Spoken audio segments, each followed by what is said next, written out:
supposed to be what was supposed to be Freedom Day for all of us, but obviously that has got pushed back. So just to let you know, this session is being recorded if you didn't just get that notification. And what I'd like to do is I'd like to get Mac to introduce himself first, if that's okay. And then what I can do is explain a little bit about this event, why we're holding it, and actually what is going to happen going forward. So Mac, do you want to go ahead and introduce yourself? Sure, thank you very much, Sam. And thank you all for inviting me back. My name is Mayokun Alonge. I run an organisation called the Equal Group. Essentially, we are a data-driven diversity and inclusion organisation. My background is in the energy sector, so I spent 10 years as a regulatory consultant, previously working for the likes of KPMG, National Grid, in the UK and Scottish Government.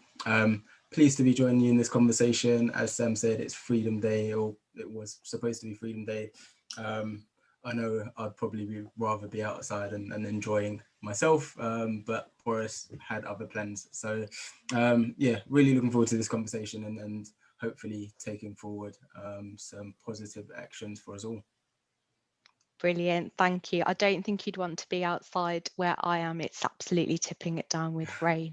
So yeah, I think there's best places to be inside having this conversation. Indeed. So really the purpose of this conversation was to follow on from the conversation Shaquille and yourself had last year about the role of HR in Black Lives Matter. And the purpose of that event was really to start having the honest conversation. And I think after watching it back, you know, a few times, what was really key for me is that you did predict that sadly it would be a trend. It could have the potential of just being, you know, lots of little black squares on social media platforms and then, you know, being forgotten about. And I think really the reason why we've decided to follow this up is there have been recent social media videos of people undertaking their jobs in our city who have been racially abused, you know, and in some cases assaulted. And what we really want to do as a branch is really support HR professionals to make sure that not only are we providing a safe space for a conversation for an employee to kind of say, look, I've been racially abused, or, you know, instead of just allowing those microaggressions to happen unnoticed and, you know, under the radar, but also how are we, you know, making sure that we actually have the courage to challenge. That was something you talked about last year, you know, in a lot of detail. And unfortunately, I think after watching a lot of the videos that have been taking place in Birmingham city centre, you know, there have been a few with security guards and young people where, you know, there was some very colourful language used, for want of a better word. And I think it's really important that, you know, we talk about the impact of, if you're in the workplace, how can we create those safe spaces? And actually, has anything changed in the last year? And it's really important to me and to everyone on this call to have that conversation now. So I think, first of all, Mac, what I'd like to ask you is, how are you feeling? So as a professional yourself, what have you seen that's changed? You're the CEO of a D&I consultancy. What is your data telling you? Yeah, there's a lot to unpack in that introduction. Yeah, There's a lot of so things that we much. could definitely talk about. In terms of the data, from what we've seen, I think there's been kind of a coming together of two very big issues. I think the first is obviously the one that we can't get away from, which is lockdown and the impact that that's had on individuals, as well as kind of the backdrop of Black Lives Matter and a lot that's happened in relation to the social side of things. From a lockdown perspective, we've seen a lot stronger focus on mental health. So people are aware that, you know, being effectively inside a box isn't great for staff morale. In addition, I think Black Lives Matter really tune people into the sad reality that we live in, which is one of kind of racial injustice when looking at things like recruitment, performance management, talent management, that side of things.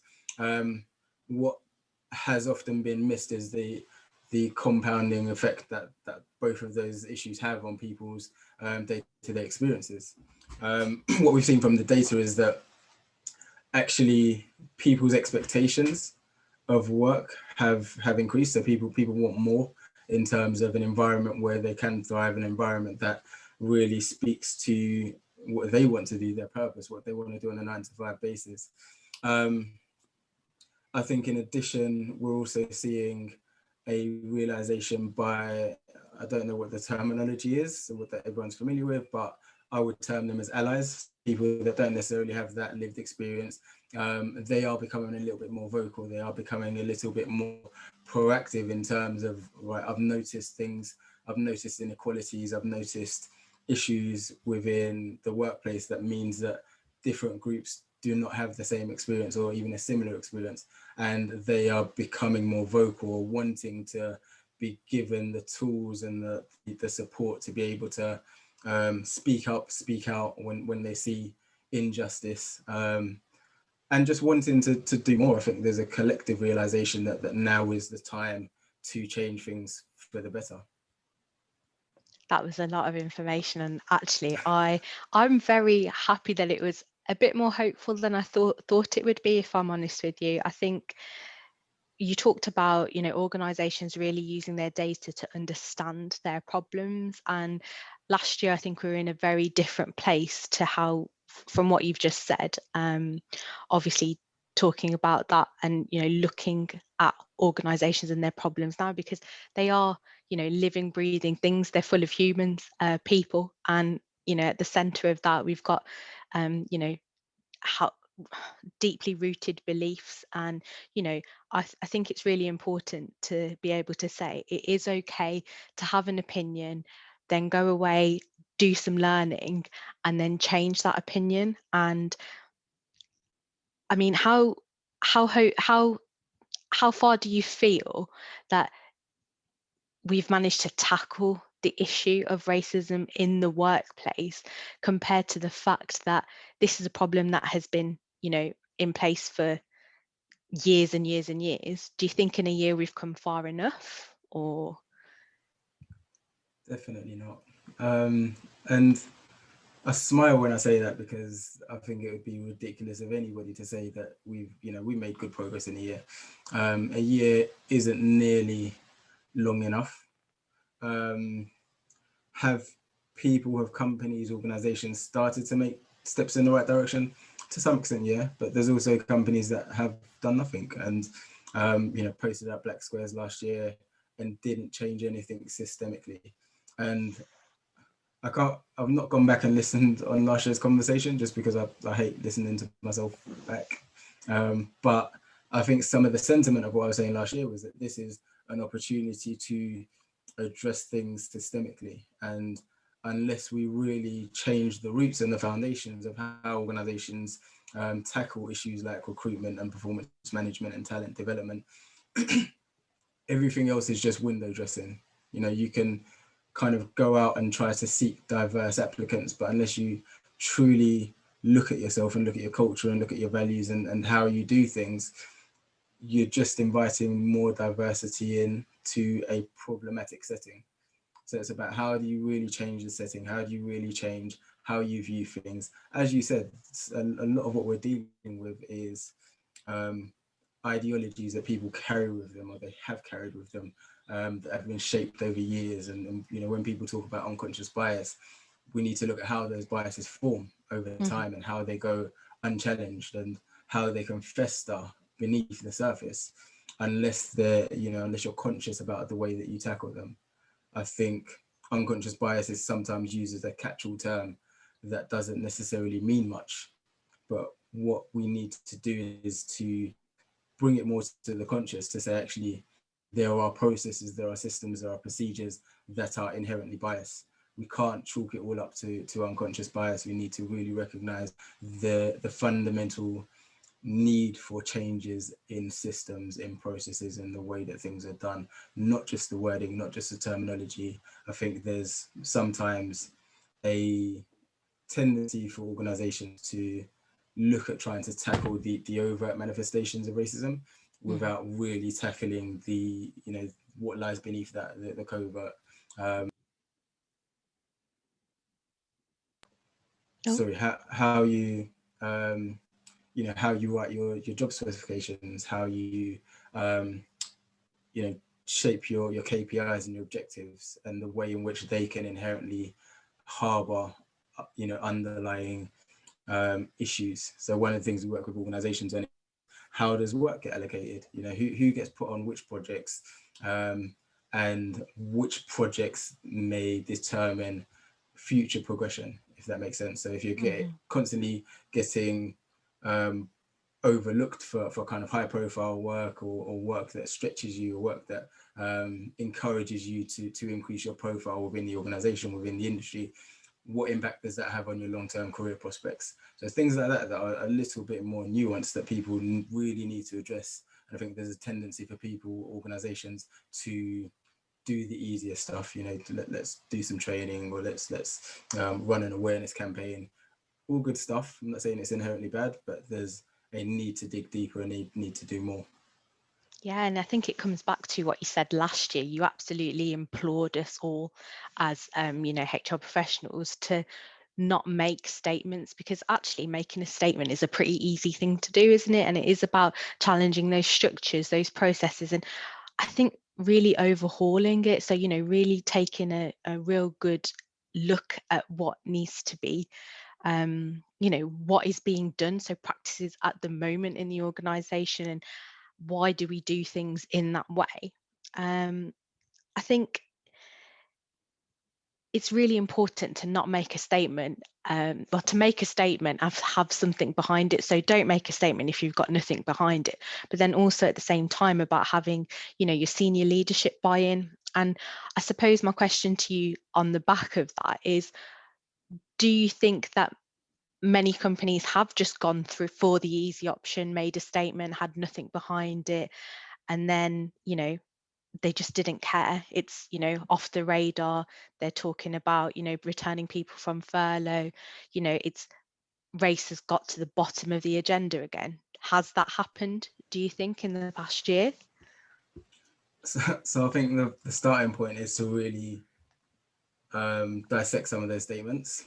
There were a lot of organizations, a lot of individuals, a lot of leaders that made statements that didn't really mean anything. You know, we stand in solidarity with the Black Lives Matter movement. Cool. What does that mean? Does that mean you're going to a march? Does it mean that you've changed your social media? What tangible impact does that have, if any? So I think the statements were problematic at best, first and foremost. I think secondly, there were very few real commitments to do anything. There were some commitments to review, there were some commitments to come up with a plan, there were some commitments to do better, and without being specific about what that do better entailed, or you know, what specifically they were gonna look at. So I think that's kind of my view on the statements generally.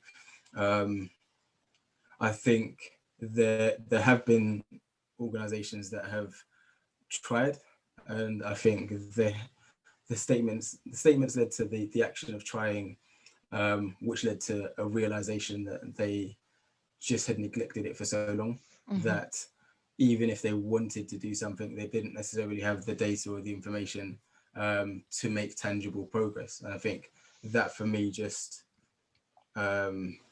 provides an indication as to how low in the order of priorities this were. And you know, we were hearing things from people that had been in this space, you know, the space of equality, diversity, and inclusion for a number of years, but had relegated racism to kind of third, fourth, or fifth order priority, and they hadn't even dealt with the first order priority, which was gender for most organizations. Not intersectional gender, just gender. And I think that in itself gives an indication that the problem wasn't being looked at holistically in the first place. So if we're dealing with gender and we're not dealing with it intersectionally, then we're not really dealing with it at all, if that makes sense. Absolutely, because we don't all fit in a box. No, exactly. I can't remember the second half of your I question. can't Was remember about... I was just so interested in your intersectionality. I was going to ask you some more questions about that, because I think if you're talking about organizations, you know, some people might have had a tendency to recruit or attract this, you know, there's similarity attraction is a thing. And I think you have to be a really strong and a really big organization to have to look at yourself critically and be like, actually, how can I widen my, you know, pool of candidates? How can I make these vacancies more accessible? And I don't mean just accessible on the disability front in terms of inclusion and diversity. What I mean is actually making sure that, you know, you're recruiting for potential. And, you know, you don't want someone who, sometimes organizations do want someone who can, you know, land in the job running, you know, they can hit the ground running, sorry.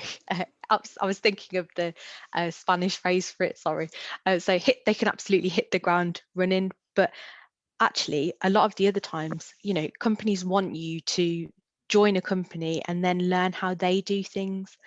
And that spirit of recruitment should be, you know, inherently open to everybody, accessible to all.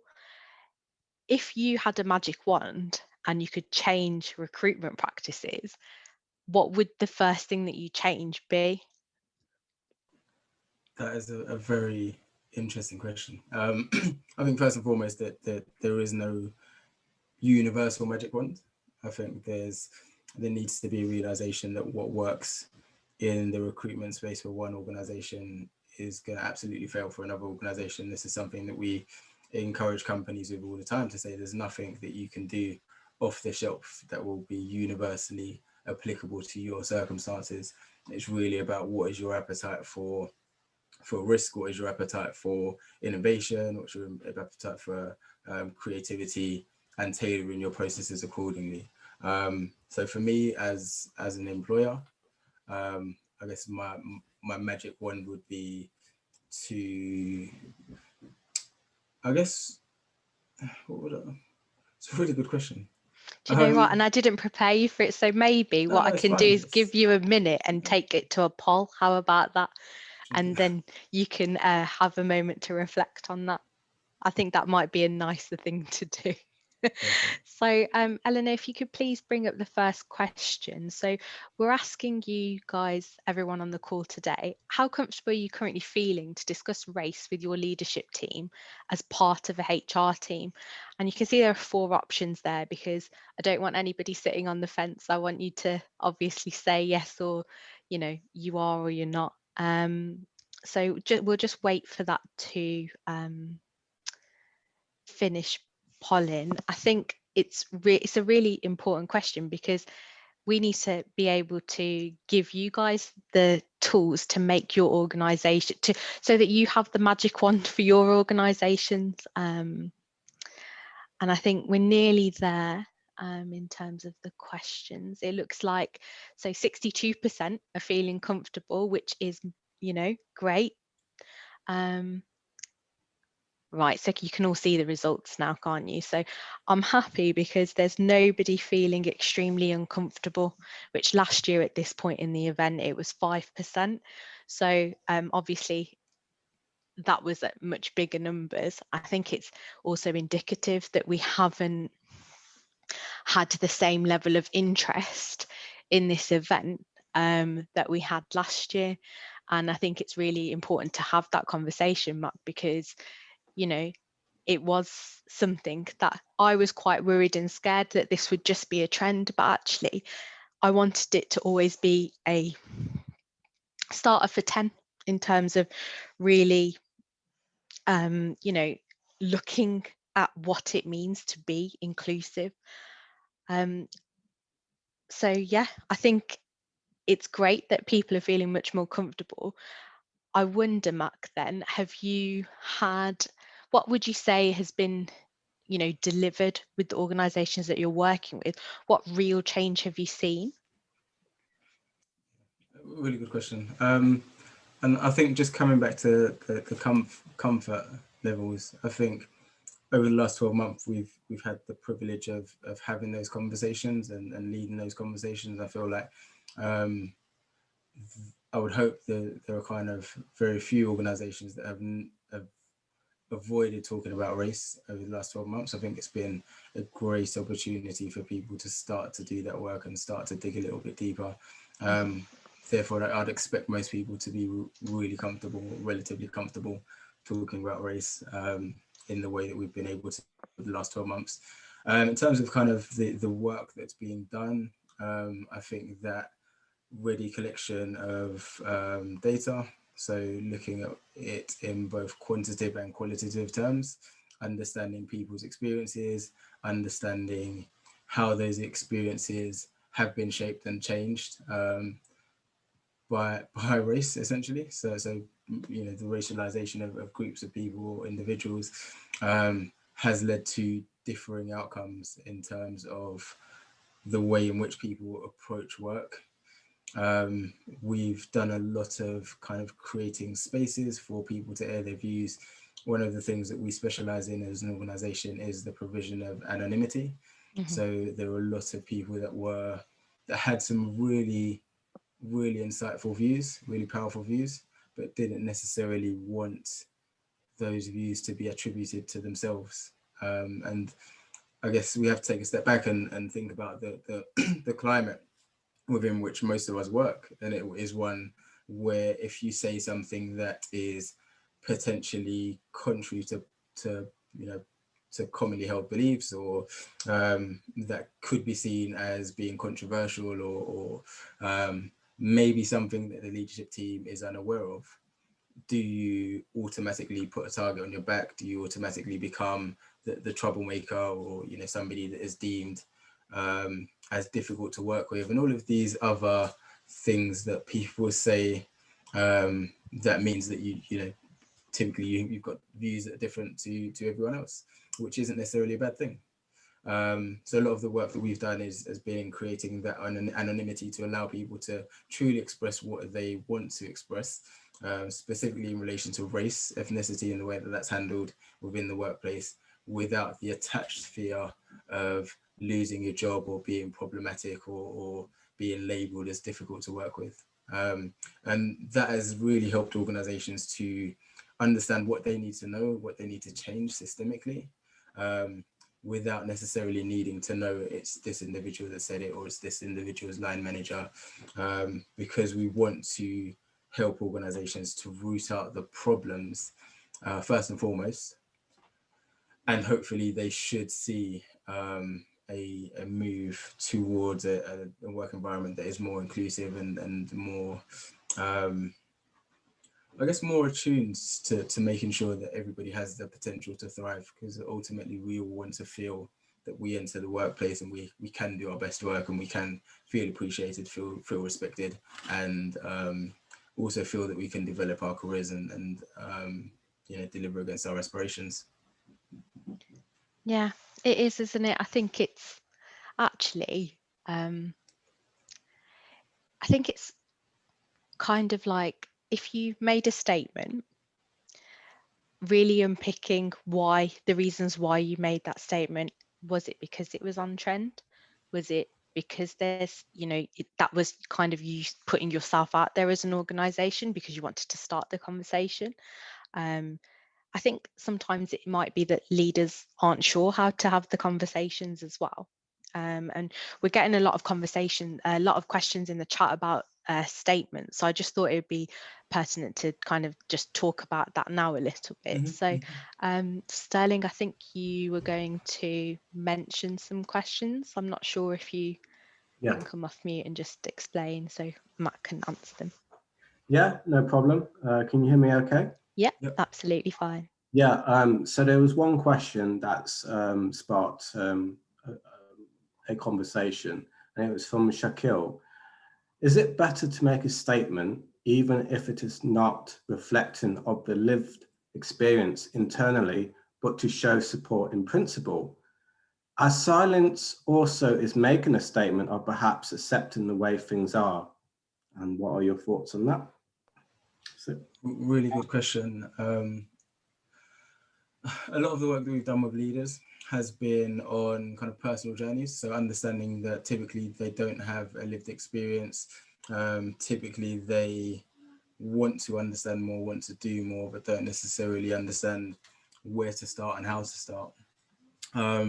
There's a couple of examples that come to mind without sharing too much information, but leaders that have said some things and typically around supporting, around solidarity, but have got the terminology slightly wrong. So, you know, referring to BAME rather than Black, or, you know, issues that really underline their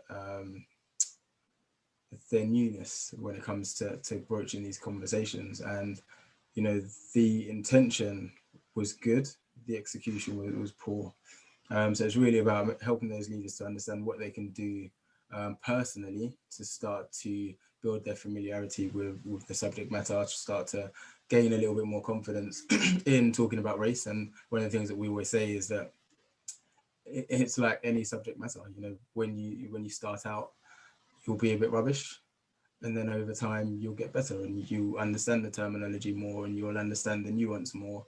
But it's a thing where you can't say one thing or do one thing and cower away if that gets a negative reaction or gets a reaction that isn't necessarily as positive as you would have hoped. You know, all of us, we learn by doing. So the more that we do, the better we'll get. I think there's, yeah, as you said, that there's a lot of power in making a statement, and that statement from a leadership perspective is to say, actually, I don't know everything that I need to know, and I'm committing myself to that journey. I'm committing myself to do the work that needs to be done to ensure that I understand the issues more. But at this moment in time, I don't necessarily know everything. And I think a part of leadership is about transparency, is about vulnerability, and you know, submitting yourself to that process to say, look, I may feel a bit weird doing this, and I may not have the right words, and I may make some mistakes. However, this is really important to me, and therefore I'm making this statement as a starting point, essentially, to start to have those conversations and start to drive the outputs that you want to see. And I think part of that statement has to be linked to the outputs that you want to see. So what is your expectation by doing this work? If we're talking about anti-racism, if we're talking about equality, diversity, inclusion, paint a picture for us of what the world that you want to see is. What does that look like? What does it feel like? For who? You know, be specific about the groups that you've observed that haven't necessarily had a similar experience or haven't necessarily had a positive experience. What are the things that you want to do to ensure that that's no longer the case going forwards? I think that's really interesting, isn't it? Because almost when I think at the crux of Shikil's question is, how can you measure lived experiences, and then how can you measure lived experiences and how they change over time? Because a lot of this is, so, you know, when we're talking about microaggressions, we're not talking about overt microaggressions, we're talking about covert things that are deeply embedded in the culture, their attitudes and behaviours that some people may not perceive as racist, when actually, you know, it's only when we all start to look at ourselves and look at our behaviours and look at how we approach things that actually we might, you know, they talk about the, you know, Metropolitan Police being, you know, institutionally racist.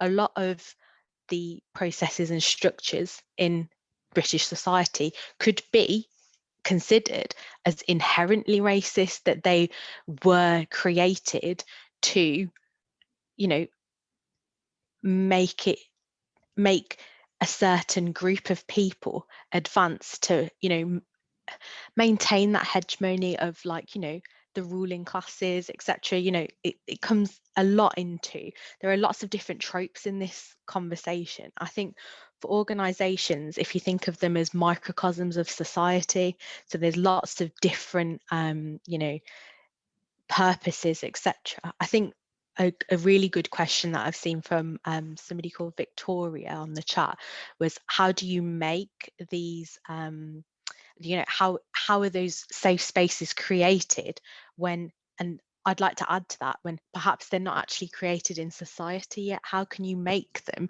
in a workplace when actually you see the furore of, you know, Black Lives Matter becoming a movement, and then you see hashtag All Lives Matter, and then you see, you know, in the newspapers over the weekend, the head of the potential head of the NHS talking about not relying on, you know, foreign workers, etc. When actually that in itself is that is racist, isn't it? You know, what she's reported to have said. Like, how can you make those safe spaces in a workplace when they don't exist in society? I don't know how you answer that question. Really good question. I wanted to touch on something that you mentioned kind of in your commentary just then, and I'll come back to the safe spaces question. You referred to like systematic racism, and it's important to note that there may not have been any malintent, you know. And one of the things that we look at is the outcomes. Essentially, if you have outcomes that vary distinctly along race lines, so your race or your ethnicity means that you have a different experience of a system, whether that be a recruitment system, recruitment process, or performance management, remuneration, anything. That can be an indication of systemic racism. That doesn't necessarily mean that there was something deliberate or intentional that was designed to be that way, but it's just a simple fact of you know, outcomes varying greatly for different groups. And touching on kind of some of the work that we've been doing in this space, we've done work across the energy sector, which demonstrated that the applicant pool was kind of 20% to 80%, 21% to 79%.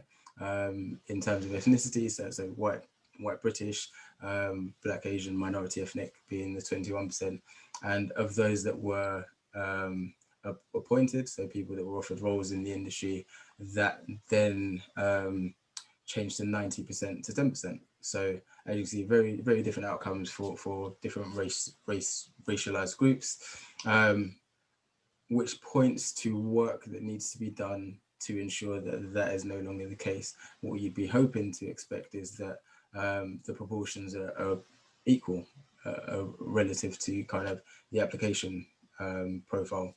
So I say that to say, you know, institutional racism is something that needs to be driven by data. So we need to look at the evidence and the opportunities to collect more and more evidence to demonstrate you know, the issue first and foremost, and then the resolutions as we go. In terms of creating safe spaces, it's a really good point, a really good reflection that society may not create that opportunity to have those conversations. I think things have changed in the last year, and you know, point to kind of some work that's going on across different sectors that are starting to take approaches to ensure that there are safe spaces for those conversations. In terms of the how, it's really about identifying the barriers to the safe spaces at the moment. So as I mentioned before, if there is an inherent fear that if you speak up or speak out that your job is going to be at risk or you're going to be labeled a certain way, what are the things that you can do as an organization to detach that fear or that perception from the reality? And I guess I would say this is an external party, but I think it's true. If you engage with independent organizations that can come in and create that safe space for you, that's probably a better way of building that trust first and foremost. And over time, you can start to demonstrate why there's no longer a need for an independent organization or person to come in and create that safe space for you. But that's something that people may not be comfortable with off the bat. So it's about mapping out that journey to say, okay, we can't create this safe space internally at the moment, but we can work with external partners, we can work with industry partners to start to create those safe spaces. And there needs to be a move away from safe space for the sake of safe space, but a safe space that is designed to do something. You know, what is the problem that you're trying to solve that you need a safe space to facilitate? So it's really about being very intentional in terms of the outcomes that you're trying to see. There's no point just making safe spaces and having conversations just for the sake of conversations. I think we're way past that now. We need to be having conversations that are designed to implement change. That's amazing. Can you believe we've actually been talking for nearly half an hour already? So I think there's so many things that I'd like to say to reflect on, but I think the main thing for me is that HR, we're kind of looked upon as, we're the problem solvers, we're the people that, are called in the time of a crisis. But also I think that sometimes we are held responsible and accountable for how organizations make people feel. And I think that is really important, given about what we're talking about, measuring the intangible, but also creating these safe spaces and making sure that there is that kind of impartiality, independent. It's easier to say something to a person where that there's a kind of that buffer, isn't there, between ramifications. I think really what really struck me when you were talking is about having, the confidence to challenge as well last year. But what I really wanted to know do you recommend any like any books or any podcasts or anything for leaders, when they're trying to educate themselves and have that kind of that pause for reflection, where they're starting, they might have made the statement, they might be making a statement, or they're about to implement change. How do you inspire confidence, in those people that are trying to tackle those issues? Yeah, really good question. And I guess it depends what the statement is, but I think there's a need for real conversations with real people. And I think, generally speaking, of leaders, I'm not sure how wide their circles are in terms of, who are the people that you engage with on a day-to-day basis? Who can you go to for real, unfiltered, unpolished truths? Who's gonna really tell you the truth about your organization and about the way that you're approaching things, the way that you're challenging or not challenging your thinking. I think there is a need for people to have individuals that they can call on that aren't going to mince their words, that are going to, tell them how it is, essentially. So a critical friend kind of thing. Yeah, exactly. And that person, that critical friend, needs to be fearless. And I think there's, empowered. And I alluded to this last time, that there's a role for HR to play, as long as they're confident, but to play that role of a critical friend, to say, are we thinking about this in the right way? Are we doing this in the right way? Have we tested the way that we're thinking, the way that we're doing things? Mm-hmm. And I think acting as that point of challenge should hopefully start to shape the way that leaders think. In terms of kind of podcasts or books, I'd say, why I'm no longer talking to white people about racism by Rennie Lodge is a good starting point. I think that book is incredible, isn't it? I think that is the best advice the best book that you can recommend, really. Yeah, I'd also recommend Natives by Akala. Yeah, which is a really really good context to understand the racial dynamics of the UK. And yeah, just find what works for you. I think there's no like magic bullet, magic wand, but just start to have conversations. It's not, there's no PhD you need to do. There's no master's degree.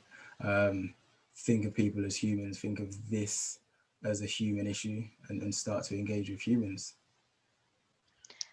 How far do you think it's useful to kind of do research relating to your sector? Because I think that as a HR professional operating in a specific sector, there might be more accessible information. So like, when we look at like science, technology, engineering and mathematics, so STEM, we've got clear, well, I say we've got clear, but some organizations really do have, successful programs. Do you think we can learn from those programs? And if so, what would you, do you think that approaching race in a similar way is enough? Or do you think it needs to be tailored and it needs to be completely different? Do we need to reinvent the wheel? That is an excellent question. So unhelpfully, the answer is yes and no. My answer, my perspective. I love it. what I've seen, and I saw this. I'm not going to name names just because it's potentially unfair of me, but there's a significantly large organization, a bank, that put out it was like a race action plan. Mm-hmm. And essentially one of the statements that they made is, we use this service provider that helped us with gender. We're going to use the same service provider for race. And I looked into that service provider and I was like, this is an all-white organization that you're asking to help you, that clearly specialize in gender, and you're asking them to help you with ethnicity. I'm not sure the dynamics are actually. I was going to say I'm not sure that the dynamics are the same. I'm 100% sure the dynamics are not the same. Thanks for the real talk. Yeah, no, it's something that I think people often misunderstand, and goes back to an earlier point that I made, that the way that people handled gender was not intersectional. Therefore, if you're handling ethnicity in the same way, you're probably going to miss some things.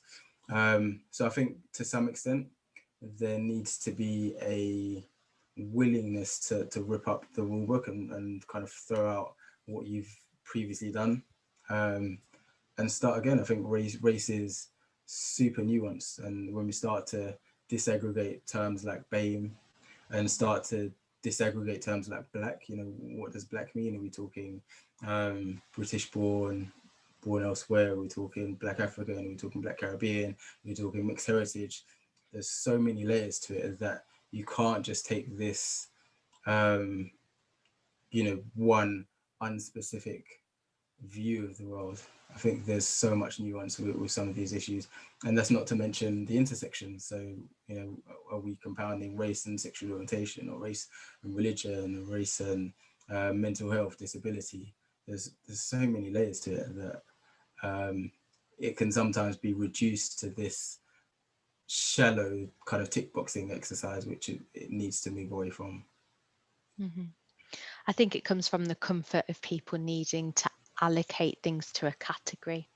So like the best example I could give you is about genre, and having to, in literature, having to categorize something by genre rather than having hybrid genres or anything like that. And then as canons of literature evolved, those kind of categories expanded. And that's the way that I kind of liken it in terms of diversity and inclusion, that it's not just one thing, you can be multiple things. So I think just on that basis now, before I get carried away and ask you more questions, I think we should open the floor up, because we've got about 10 minutes to really have questions from the audience. And I think this is something that we didn't get time to do last time, and I think it is really important. So I have asked some questions very smoothly, I'd like to add, in our discussion. So thank you for Bijul, your question about self-education through resources, and Victoria Elder about your safe space question. I think another question that I'd like to ask, I'm just trying to find it in the chat, just give me a second.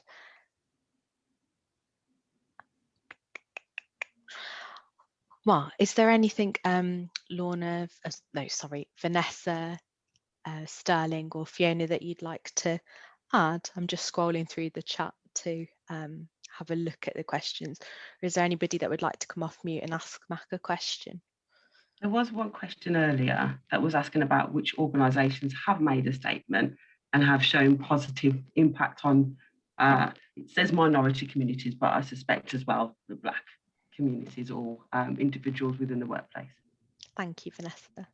Yeah, really good question. I think there's a number that have made some progress in relation to what they were trying to achieve, and typically what they're trying to achieve were greater levels of diversity. I think there were very few organisations that looked beyond that in terms of equity, belonging, inclusion. One of the organisations that I'm kind of happy to name drop is Lloyds Banking Group. I think they've done some really good work and also articulated more of a long-term strategy to race and coming up with a race action plan, being mindful of both the employee experience as well as the customer experience, which I think is something that's often missed. And yeah, I think that their aims and objectives are to be kind of the most responsible bank, and looking at it and tying in racial equity with, you know, what it means to be responsible. So I think they've made some positive strides. Again, this is long-term work rather than anything that will be solved or can be solved in 12 months. That's great. Thank you for that, Mac. I'm just I do scrolling have a away. question. What, just out of just curiosity. Now, when we look at the media coverage of, say, the Black Lives Matter movement, which has now been turned into a political statement by other factions of society that sort of silence the voices, or in attempt to silence the voices of people who generally say our lives matter. We're not saying it does, nobody else's does. We're just saying, can you just recognise there's an issue here? Do you think that's had a negative impact on companies wanting to embrace the movement a year on? Really good question.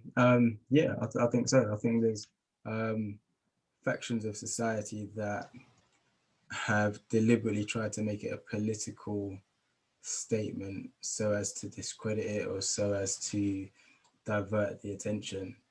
And what I think that's done is it's confused people in that they agree with the basic premise that, you know, Black lives do matter as well as other lives, but they won't necessarily openly say it for fear of it being made a political statement, or for, you know, the confusion that has come with that. And I've heard some really funny but sad interviews with, you know, people that booed people, you know, the footballers taking the knee, for example. And there's like genuine confusion with people that booed it, didn't understand what they were booing, and, you know, we're just completely confused about what the links are between the political side of things or the non-political side of things. And you know, I'm not a racist, but, you know, those kind of people that you know, for me is that if there's a but after the statement I'm not a racist,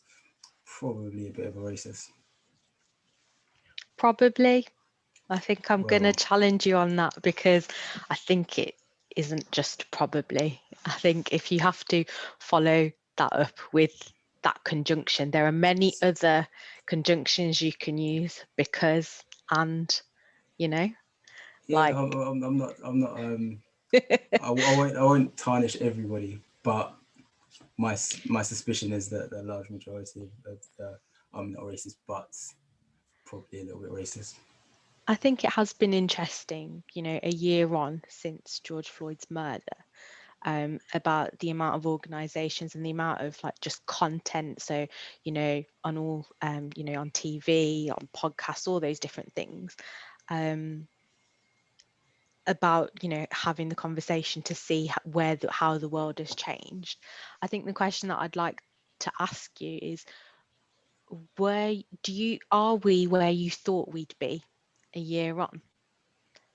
And that's a hard question to ask, but I think it's a very poignant one, because I don't think I expected a verdict, if I'm honest. You know, we've had the verdict. We've had, you know, a genuine outcry, haven't we? Really, an outpouring of support.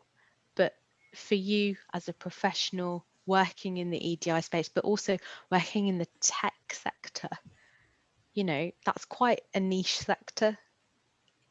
What are your thoughts on that? Yeah, I guess it would sound quite conceited if I said, yes, we are where I thought we'd be. But in all honesty, we are. I think, I've always been quite skeptical of the amount of progress that could be made in 12 months. And it's history tells us, history tells us everything that we need to know. We've previously had outcries with riots, so Brixton riots and Toxteth riots and all of these riots through history. And then you look at pivotal cases like the Stephen Lawrence murder and the subsequent trials. There've always been these flashes of attention for racial dynamics in the UK. Then all of a sudden things settle down and simmer down and people go back to BAU. I think what's been perhaps more pronounced about this season and this period of time is the additional backdrop of lockdown. So people aren't necessarily going into the office. People are at home in the comfort of their own home and have quite a lot of time to personally reflect on, what role they play and what their position is within this whole kind of system and structure of the way that society wrestles with racism and race. So I do think we are where I thought we'd be in relation to like there being a verdict that there kind of had to be, and it would have been ridiculous. The whole world's eyes were on America. The whole world's eyes were on the US justice system. For them to come up with a verdict, any other verdict than guilty, would have been absolutely laughable. And it would have led to further riots and further destruction. So I think that the hands are tied a little bit. I'm still waiting for, the kind of the so what, what happens to Derek Chauvin. Is he going to serve meaningful time? Is there anything, subsequently that's going to happen in terms of reform, in terms of how we now treat acts of racism carried out on behalf of the state? What fundamentally is going to change in terms of how we deal with those dynamics, and also if there's any kind of global impact in relation to how other countries deal with these kind of issues. I think it's a lot of food for thought, isn't it? And it's a lot of waiting as well. I think the kind of absence of, in lockdown, the absence of anything happening has kind of made it more focused. We are nearly out of time. So I just want to ask you 2 questions. So one is quite meaty and the other one I think you'll have a view on. So Shaquille has asked, what are your views on the Commission on Race and Ethnic Disparities CRED report? I didn't mean to laugh when I was asking that question. I just saw your face, Mac, and I was like, that's not even the question that I really, really wanted to ask you. So I'll let you take that one first. I think it's apt that you laughed a little bit, because I think it's one of those reports that if you don't laugh, you'll cry. I think it's laughable at best.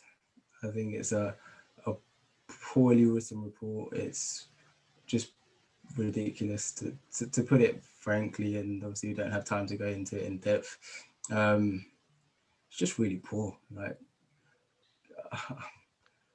I'm really dumbfounded that the government would even try to offer a report with that sentiment. Like, it's just no. Like, no. Yeah, sorry.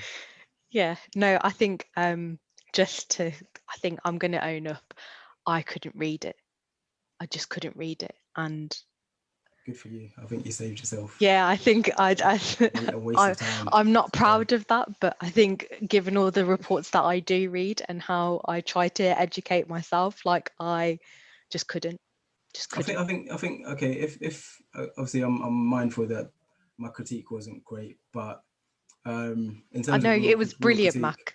It was brilliant. It's what I wanted. No, but I think in terms of real critique, I think it's given license to racism deniers. I think that there are a group of people that do hold those views, that do say that, you know, systemic racism isn't necessarily responsible for people's outcomes, and there's more personal accountability that needs to be taken. I think that in isolation of a more mature, more developed conversation is a very dangerous ideology to hold. So I think it's given people ammunition to start to deny things like Black Lives Matter, and start to deny that systemic racism is something that needs to be tackled and needs to be rooted out of society. But for anybody that has, I was going to say something really rude and disrespectful. For anybody that's kind of read a little bit, you'll know that well saved. It's not great. Yeah, I think so. So finally, do you think that diversity and inclusion can only be tackled if it is absolutely legislated in terms of targets like gender pay? And, you know, we make that disclosable. You can tell I love this whole presenting thing. I secretly want to be a journalist, I'm not gonna lie. Can it only be solved if it's legislated? I mean, it's already in legislation, so I don't want to say it is, but it's quite weak legislation, to be honest. The human inside of me, obviously there's nothing else inside of me, I'm not 100% human, just as a disclaimer. The human side of me says, I would hope that we do not have to rely on legislation to solve what is a very, in my view, basic level of human rights. Really basic, fundamental human rights. I sincerely hope that we don't have to legislate for it. However, I think that there are some organizations that absolutely will not do anything until it is legislated. And the sad thing is that it's already kind of legislated against with the Equality Act. So if you're an organization that needs more enforcement than the Equalities Act, I'm starting to worry about you. I think there is space for things like the gender pay gap, the ethnicity pay gap, if it eventually ever arrives. My issue with those is that they don't go far enough. There's no consequences. There's no, you know, you can effectively report that you've got an astronomical gender pay gap year on year, and then write some words about how you aim to resolve it or plan to resolve it. You don't actually have to resolve it, and there will be no consequences. There will be no enforcement action. So, you know, what I think the type of legislation is probably more important than will there won't there be legislation. But in saying that, there needs to be a regulator that is sufficiently developed and sufficiently mature to understand the nuance to some of these things. And it can't be, you know, people that were appointed to write the CRED report in charge of these kind of things. Interesting point to end on. I think I was going to hand back to Bijul to close the event, but I think just on that point, it's something that we all need to think about. So what I'd like to do is just thank everybody for joining. Thank you for keeping to time. This isn't the end of the conversations. Unfortunately, last year there were extenuating circumstances which meant that we couldn't hold as many events as we planned, but rest assured, myself and Mac are back on this. We've got a plan. We're a dream team, and we will be you know, sharing our thoughts more and more on Twitter, on LinkedIn. So do make sure that you contact us and join the conversation. Let us know what you want us to talk about. Really, really important. Please fill in the Survey Monkey that Eleanor will send you in the next few days. Tell us what worked about this event, whether we need to have more, etc. Thank you very much for joining. Thank you to Bijul for making the time, and thank you for all of your questions. I think now is the time to close the event. Sad times, Mac, but thank you again for everything that you've done this evening. It's been brilliant. No worries. Thanks for having me.